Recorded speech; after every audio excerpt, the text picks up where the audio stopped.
Welcome to the third series of the Perth Catholic Heritage Project, developed by the Archdiocese of Perth.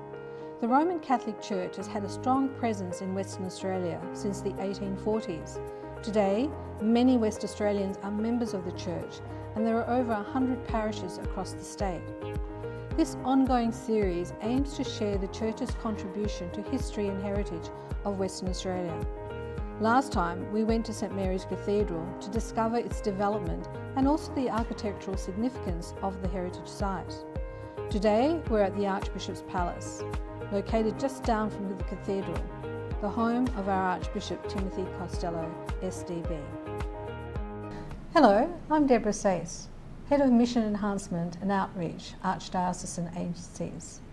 Today I am excited to be inside the Archbishop's Palace to share what lies behind the scenes in this beautiful heritage building, and also to share the historical stories that surrounds the palace.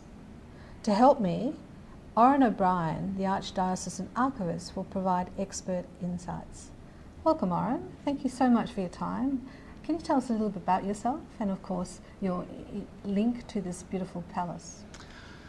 Thank you, Deborah. Look, it's great to be part of this storytelling about our Catholic heritage, which we've been working on now for a couple of years, and particularly this building. I feel quite at home in this building because it's been part of my life for quite a while now.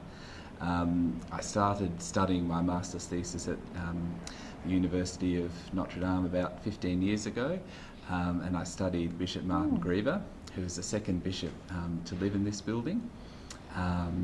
And I studied the cathedral across the road in this building as part of that research.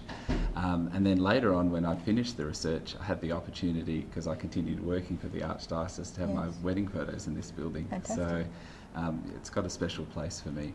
That's wonderful.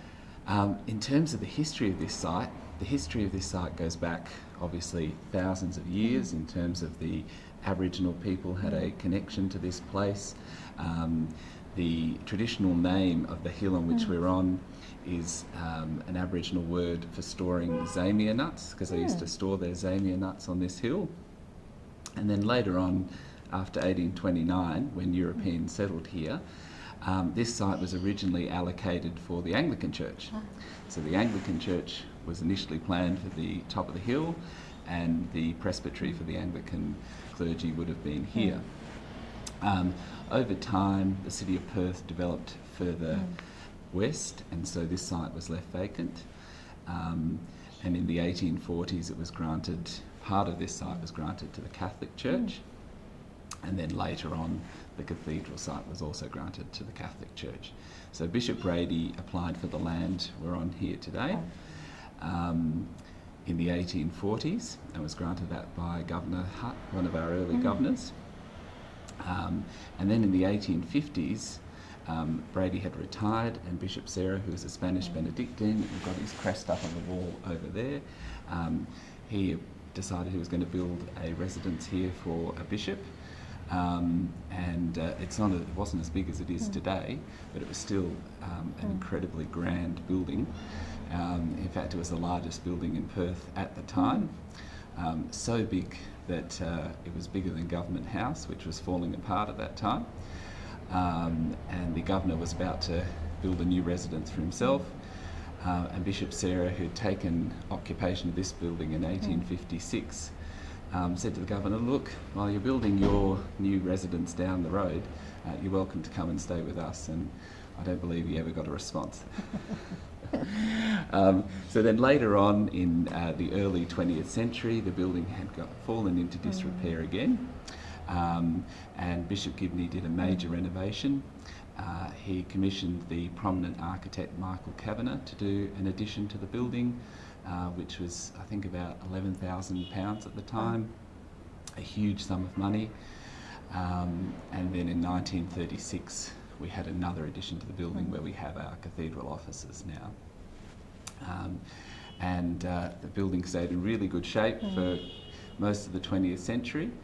And then at the beginning of the 21st century, when we did that magnificent renovation of St Mary's Cathedral, again, the presbytery was tired. It had quite a life by that stage. And Archbishop Hickey decided that he was going to undertake another renovation. and he appointed Phil Griffith, who's a really renowned heritage architect, to undertake that work, and that was completed in 2009.